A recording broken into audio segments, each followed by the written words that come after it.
Gandhi's Quest for Peace and Unity, 1944 to 1946. In September 1944, Gandhi was in Bombay, staying at Birla House. Ghanshyam Das Birla was a very rich factory owner who first met Gandhi in Calcutta in 1915. He did not always agree with Gandhi, but he regularly gave money to Gandhi's ashrams and other programs. Birla had houses in Delhi and Bombay, and Gandhi had stayed with him several times. Jinnah's house was on the same road, and Gandhi walked there to talk to him about the situation in India. Jinnah was seriously ill, but they met every day for 2 weeks. In 1945, the Second World War ended, and Nehru and the other leaders were allowed to leave Ahmednagar prison. There was a new viceroy, and he called all the leaders to a meeting to talk about India's future. Gandhi traveled third class by train, in the summer heat, to Simla, the government's summer capital. Simla was in the hills, with views of the snow-covered Himalaya mountains.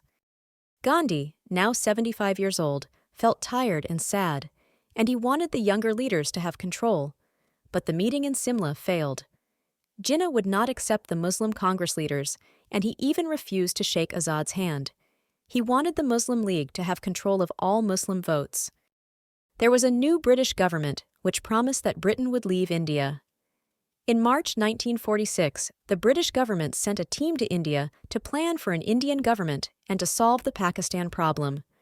The viceroy asked Gandhi to come to Delhi to meet the team. As the Congress leaders negotiated with the British, Gandhi was still involved. But at one meeting, Gandhi advised the Congress leaders not to accept the ideas of the British. There was a long silence, and no one spoke. Finally, Gandhi got up and left the meeting. The British agreed to a new Indian government, and Jawaharlal Nehru became head of this government. India would become completely independent in 1947. There had been violence in Calcutta in August 1946, and many Hindus and Muslims were killed. And in September, there was violence in Bombay, and in the provinces of Punjab, Bengal, and Bihar. Most violence was in the cities, but in October, there was violence in the villages of Noakhali in East Bengal, where Muslims killed Hindus. Then, in revenge, Hindus killed Muslims in Bihar. Nehru flew to Bihar to talk to the people there. Gandhi decided to go to Noakhali. He went first by train to Calcutta. As he drove through the city with Hassan Shahid Suhrawardi, the leader of Bengal, Gandhi saw the burned houses and destroyed shops, with rubbish everywhere on the streets. Suhrawardi belonged to the Muslim League, but he had known Gandhi for years and called him Bapu. Gandhi left for Noakhali with a group of companions on the 6th of November. He was going as God's servant, he said. He was saddened by the pain of others, by the madness that can turn a man into less than an animal. He believed that he was partly responsible for the violence. He had probably made mistakes, and he blamed himself, and so he had to work to change the situation. He did not know what he would be able to do in Noakhali, but he knew that he had to go there to be at peace with himself. Gandhi went by train, and then by ship to Chamuhani, a land of rivers and trees, where Muslims and Hindus had lived together for centuries. For 4 months, Gandhi went from village to village, traveling by boat or on foot. The weather was cold. In each village, he stayed in the house of a poor farmer, often a Muslim, and sat outside to pray and listen to the villagers. Every day he read from the Quran, did his spinning, and wrote letters. Usually he slept for only 4 hours each night. Manu cooked for him, and Professor Nirmal Bose from Calcutta also went with him and began to teach him to speak Bengali. The others in his team, Piralal and his sister Sushila, Kanu Gandhi, and his young wife Abha, were all sent separately to different villages to teach about peace. It was dangerous for all of them.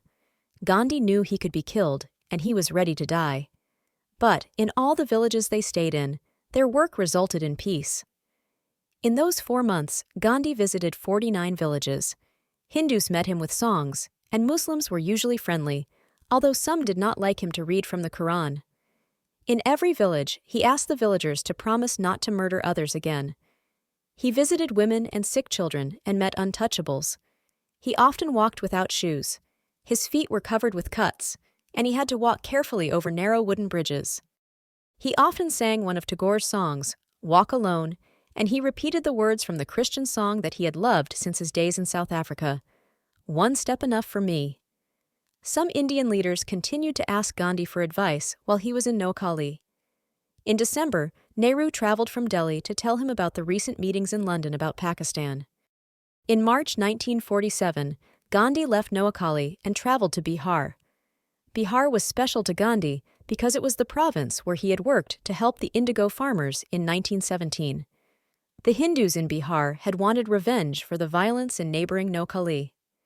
In November 1946, crowds had killed about 7,000 Muslims. Although it was 4 months since the violence, Muslims in Bihar were still afraid. Gandhi immediately began to visit towns and villages. He visited Muslim families and listened to them, and he asked Hindus to help Muslims return to their homes. Many Hindus gave money to help Muslims to rebuild their lives. Ghaffar Khan came to join Gandhi and helped with his work there. Gandhi was now 77 years old, and he said that he would not rest, nor let others rest. There was a fire burning in him, and he could have no peace until he could solve the problem of the violence.